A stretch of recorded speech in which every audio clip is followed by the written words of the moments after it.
ഈ കണ്ടക്ടർ ആയിരുന്ന സമയത്തെ എന്തോ ഒരു പ്രേതത്തെ കണ്ടെന്നൊക്കെ പറഞ്ഞു, ശരിയാന്ന്? ഞാൻ തൃശ്ശൂരായിരുന്നു വർക്ക് ചെയ്തിരുന്നത്. അപ്പൊ ഈ നൈറ്റ് പോകുന്ന സ്ഥലത്തേക്ക് എനിക്ക് ആ സ്ഥലം ഞാൻ ഇതുവരെ പോയിട്ടില്ല. അവിടേക്കുള്ള ഇത് തുടങ്ങുന്നത് രാത്രി 9 മണിക്ക് അങ്ങാണ്ടാണ്. അപ്പൊ നമ്മൾ ആദ്യമായിട്ട് ചെല്ലുന്ന ഒരു സ്ഥലം, അവിടെ എത്തി, സ്റ്റോപ്പിലെത്തി, എങ്ങനെ അവിടെ ഇവിടെയാണ് എന്നൊക്കെ പറഞ്ഞ ആൾക്കാരൊക്കെ ഇറങ്ങി. അപ്പൊ ചേട്ടാ ഇനി എന്താ പരിപാടി എന്നൊക്കെ പറഞ്ഞു. അപ്പൊ പറഞ്ഞു പുള്ളി വേറെ ഡ്രസ്സൊക്കെ എടുത്തിട്ടു, ഡ്രൈവർ. അപ്പൊ ചേട്ടൻ കടാന്ന് ചോദിച്ചു. ഞാൻ പറഞ്ഞു എൻ്റെ ഒരു ബന്ധുവിന്റെ വീടുണ്ട് അവിടേക്കാ, ഞാൻ രാവിലെ പുലർച്ചെ വരാം, ഇവിടെ കിടന്നാ മതി എന്ന് പറഞ്ഞു ബസ്സിനകത്ത്. അപ്പോൾ ആ ഷട്ടറൊക്കെ ഇട്ടോ. ഷട്ടർ ഇടുമ്പോൾ നമ്മുടെ KSRTC പല ഷട്ടറിൽ ഇതൊന്നും ഉണ്ടാവില്ല.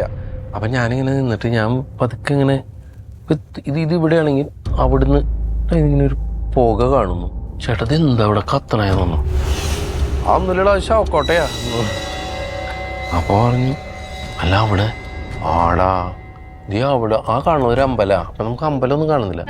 ആ അമ്പലത്തിലെ ശാന്തിയുടെ മോള് തൂങ്ങി മരിച്ചു. ഇന്നാണ് ദഹിപ്പിച്ചേക്കണേ.